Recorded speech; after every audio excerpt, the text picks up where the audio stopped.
Isso é uma briga muito antiga, tá, da Constituinte brasileira, inclusive, que é a luta pelo municipalismo. Aí, para você entender, essa é a nossa tradição original, né?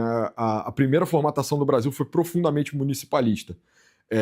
O que acontecia na época da colônia era que as decisões sobre a política e sobre a justiça eram todas construídas em câmaras dos bons homens, né? Eram pequenas assembleias locais. Eu destacaria, inclusive, isso como uma cultura da paulistânia, tá? Até mais do que no caso nordestino, né? Tem essas duas formatações. Mas no caso dos paulistas é muito claro que eles tinham autonomia para decidir sobre as questões políticas das próprias cidades, entendeu? Você tinha autonomia administrativa e orçamentária.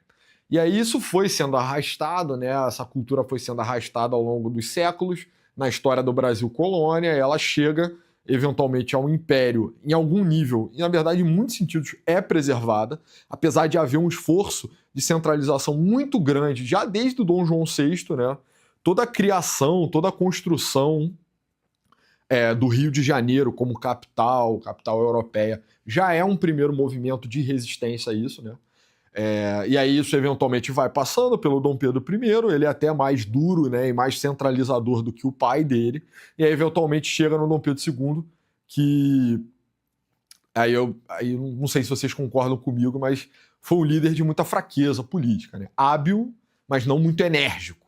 E aí o que sucedeu é que essa autonomia de alguma forma continua respeitada.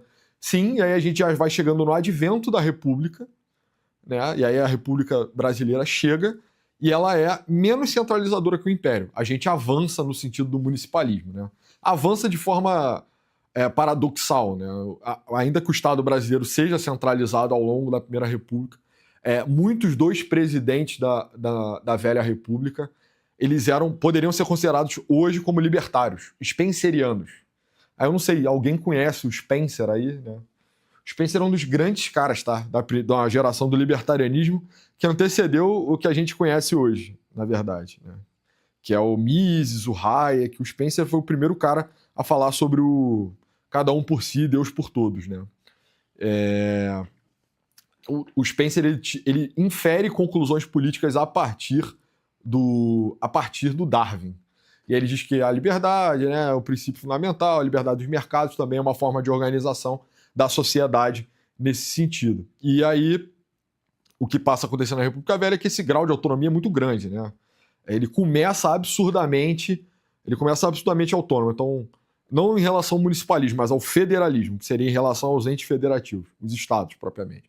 Você tinha mais de um estado imprimindo moeda, você tinha estado que tinha exército, de fato, né? As polícias militares eram exércitos estaduais a essa época, né? Isso era um motivo de tensão muito grande na República antigamente.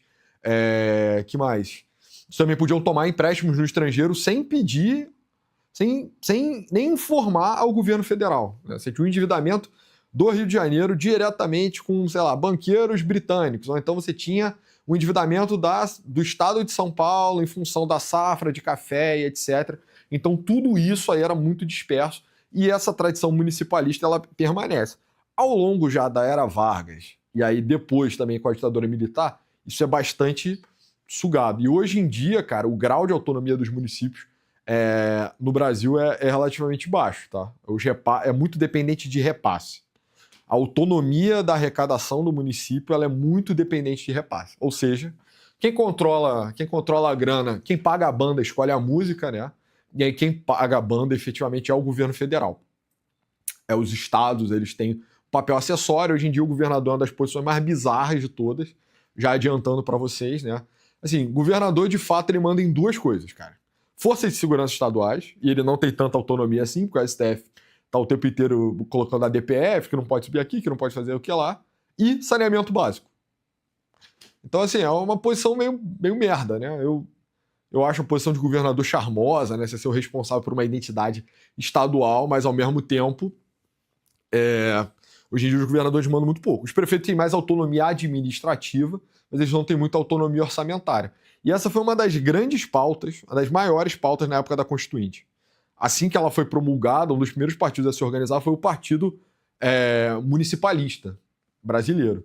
E é justamente pela defesa de preservar essa tradição histórica do Brasil e garantir tremenda autonomia aos prefeitos. Mas isso ainda aparece um pouco porque tem algumas distorções em orçamento em megalópolis brasileiras, tá? Então, o maior orçamento do Brasil é o orçamento do governo federal, obviamente.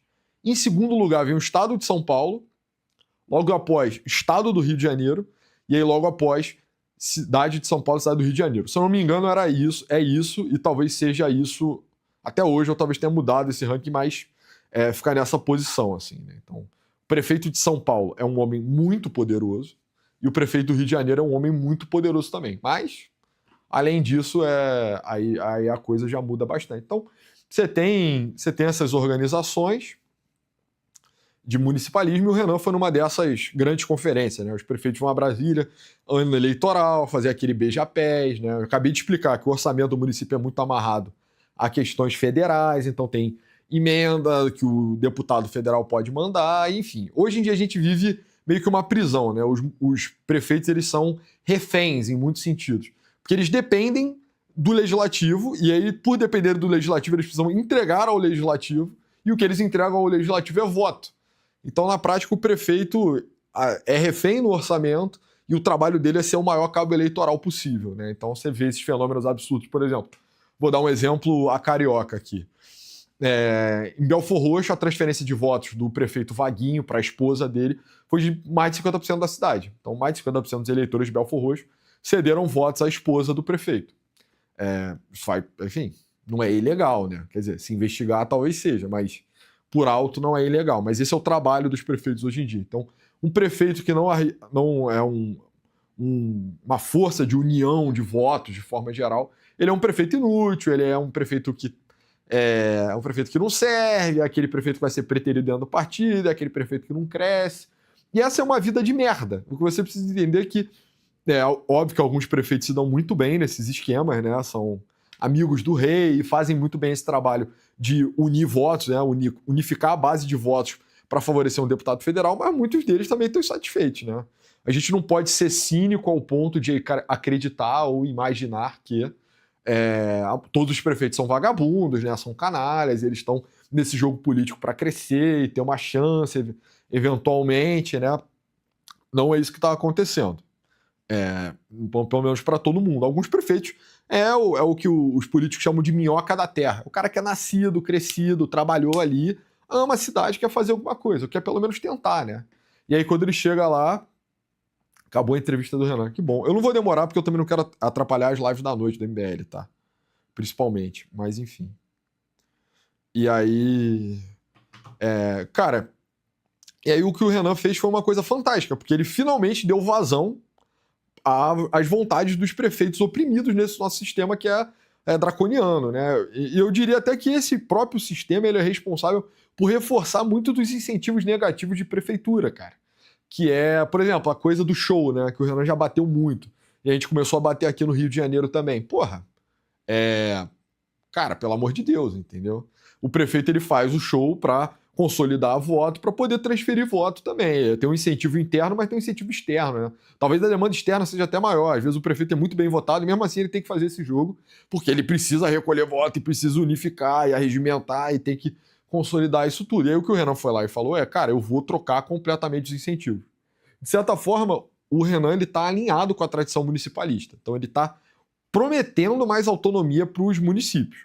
E aí, se você é um monarquista, né, se você é um tradicionalista, de forma geral, você deve estar muito feliz. Fala, pô, o Renan, ele reconhece, né? Ele reconhece que o municipalismo é a tradição brasileira e o que a gente precisa nesse país é mais autonomia regional. Mas, por outro lado, você também precisa entender que o Renan também está tomando mais do prefeito, entendeu? Então, todos os aumentos de orçamento, os descolamentos de orçamento que o Renan promoveu, eles são dados mediante entrega. Então, o que está tentando acontecer, cara, rearranjar a rota dos incentivos. É o ponto que a gente precisa chegar. A gente precisa que o prefeito, para ter mais poder e ter mais autonomia, ele tenha que entregar resultado. Né? Então, uma das coisas que o Renan propôs ali foi... a gente vai pegar os valores destinados à Bolsa Família. Cada cara que você tira do Bolsa Família, eu pego o valor dele e vira subsídio para tua cidade. Pô, isso é maravilhoso, né, cara?